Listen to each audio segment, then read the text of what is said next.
Selamat malam, semangat Indonesia. Kita lanjut mengamati perkembangan politik yang yang kita pikir kemarin habis MK, case close, selesai itu. Rupanya tambah memanas. Nah, ini dipicu oleh ketidaksiapan PDIP yang makin banyak dikomentari orang, makin terbukti bahwa memang mereka tidak siap kalah gitu, kaget memang. Begitu PD-nya pada awalnya sehingga mengecilkan Pak Jokowi yang memang sebenarnya akumulasinya itu ya yang sekarang ini karena dari awal sudah merasa bahwa Jokowi sebagai petugas partai itu akan dimarginalkan begitu saja. Ini salah mereka itu. Jadi kalau kita lihat sampai hari ini Pak Prabowo sudah datangi Caimin ya dikasih karpet merah tadi di kantor PKB, terus sudah ketemu Pak Jokowi sudah pasti ya. Terus Anies tadi juga di acara KPU juga sudah digojlokin Pak Prabowo. Yang disayangkan adalah pasangan Ganjar Mahfud tidak hadir. Mungkin karena proses kelanjutan yang mereka usahakan itu adalah di PT UN kan gitu. Padahal semua orang sudah tahu itu MK itu adalah mahkamah yang memutuskan hasil akhir dari sengketa ini. Cuma itu nggak dianggap, saya sih nggak paham hukum, jadi nggak tahu kenapa kok masih bisa ke PT UN gitu. Jadi komentar-komentar di medsos ya dari pendukung-pendukung yang tidak puas dengan kekalahan itu sudah pasti mengarah kepada pembenaran-pembenaran itu gitu. Tapi sekali lagi yang harus diingat bahwa pendemo pro PDI atau yang tidak suka kepada Pak Jokowi, baik itu guru besar yang 300-an orang itu, terus pengamat politik seperti E.F. Saifullah, Ustadz Refli Harun udah dapat gelar baru nih Ustadz gitu. Terus siapa lagi? Faisal Assegaf dan sebagainya. Pastilah punya kepedean yang begitu tinggi untuk tetap bisa menggeser Gibran umpamanya karena yang diincar ini kan Gibran sama Pak Jokowi ini gitu. Jadi begitu sakit hatinya mereka sama orang tua dan anak yang bekerja dengan baik ini gitu. Nah, kalau ini terus dimaki-maki sementara orang-orang Indonesia approval ratingnya Pak Jokowi masih di 80-an%, hasil kerjanya begitu cemerlang ya, sampai di akhir-akhir jabatan yang tinggal 5 bulan lagi pun makin dicintai rakyatnya. Ini nggak bisa kalian tabrak begitu saja, karena ini fakta gitu. Nah, itu salahnya kalian gitu. Jadi seperti tadi Pak Ganjar dan Pak Mahfud tidak hadir di KPU itu kan makin menenggelamkan PDIP, makin kelihatan seperti kanak-kanak yang tidak siap kalah gitu. Ini tanpa disadari sebenarnya sebuah proses berpikir yang mengkristal dalam lingkup ketidakbaikan.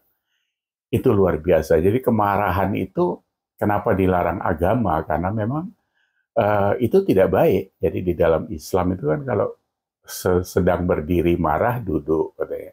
Kalau duduk masih marah rebahan. Gitu. Kalau rebahan masih marah sholat gitu. Jadi itu kan sudah jelas urutannya itu bahwa harus mendinginkan hati gitu. Nah kalau kita kutip dari quote-nya Mahatma Gandhi, ya dia bilang kalau orang marah itu ibarat bejana diisi air keras. Jadi sebelum disiramkan ke orang, bejananya rusak duluan gitu. Dan sekarang yang sedang berproses rusak itu adalah PDIP.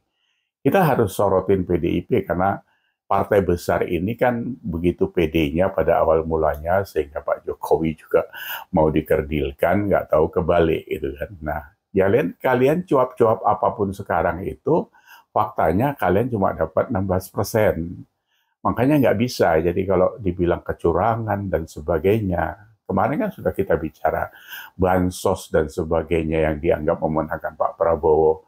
Loh, kalau mau diambil contoh yang paling genuine itu adalah pemilih luar negeri. Tanpa ada bansos, Pak Prabowo itu menang 63,9%. Nah itu kan sudah jelas-jelas. Di sini menang 58,8%. Jadi nggak bisa lagi itu ditarik kemana-mana soal kecurangan itu bullshit semua gitu. Nah, kalau sekarang ke PT UN itu kan menjadi olok-olokan orang ya. Jadi habis ini apa lagi katanya? Ada PLN. Terus habis PLN kalau nggak juga menang masuk ke PDAM. Biar dingin jadi ngerendam gitu kan itu. Itu kan sebenarnya olok-olokan yang tidak baik ya. Nah, jadi Pak Prabowo tadi ya sudah pidatonya bagus, sedikit menyindir Anies, tapi habis itu saya lihat tadi ada kunjungan beliau ke kantor PKB, dikasih karpet merah sama Caimin, kita tahu arahnya kemana lah. Koalisi itu pasti nanti gabung di sana. Terus ada yang nanya, Bang, kok nggak ke kantornya Pak Anies, Pak Prabowo? Loh, Pak Anies kan nggak punya kantor, dia nggak punya partai. Jadi karpetnya nggak ada gitu. Jadi habis ini nanti ya mohon maaf mungkin bisa lontang-lantung kalau nggak dipakai Pak Prabowo. Tapi ya memang harusnya tidak dipakai karena itu sedikit dalam tanda kutip memang agak membahayakan karena berpikirnya selalu liar kawan satu ini gitu kan ya, diberhentiin Pak Jokowi jadi gubernur semua dirusak semua dia. Tapi itu urusan Pak Prabowo lah. Kalau buat kita ya selama itu bisa dijaga, dia senang-senang aja diangkat. Jadi apapun kan bisa manggung dia di situ 5 tahun lagi, nyapres lagi gitu. Harusnya itu case close lah, sudah ditutup saja lah, nggak usah dikasih kesempatan lagi. Tapi sekali lagi karena ini politik, ya silakan. Jadi kembali lagi ke ramaian yang meneruskan soal ketidakpuasan PDIP ini harusnya bisa dihentikan karena habis ini kan nggak lama lagi Pak Prabowo dilantik Oktober dan itu sudah harus kerja gitu. Negara ini kan nggak bisa terus diributin sama orang demo, sama orang-orang yang tidak siap kalah atau orang mau cari muka. Ada beberapa jenderal pensiunan kemarin yang teriak-teriak itu, saya cuma ngasih tahu aja. Bapak-bapak memang pensiunan jenderal, beberapa gelintir. Tapi supaya Anda tahu, ada ratusan jenderal aktif di belakang Prabowo itu. Gitu. Nah, Pak Prabowo sendiri kan dia kan bekas jenderal, ya kan?